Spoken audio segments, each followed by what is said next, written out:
Uy, mansanas ba ang cellphone mo at laging nalolobat?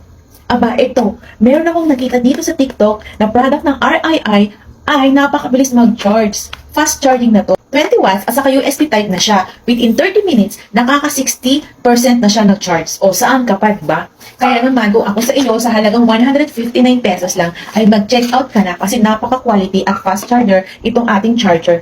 O, mansanas na ang cellphone mo, lagi ka naman nag-charge at nalolobat. O, diba? Yung mga mahilig mag-ML dyan, hindi mo na kailangan maghintay pa ng matagal para makapaglaro. Kaya naman, ito na ang solusyon ng ating mga problema sa mga laging nalolobat at matagal mag-charge. Ayan, ito ang kanyang adapter, Type-C siya.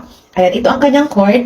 Isang metro na pala to ang kanyang cord. Kahit malayong saksakan sa'yo, ay abot na abot ka. O ayan, napakahaba ng kanyang cord. Kaya naman, sulit na sulit na yung sulit na sulit ng iyong 159 pesos. Kaya naman, i-check out mo na dyan sa ating yellow basket. For only 159 pesos yan, ante.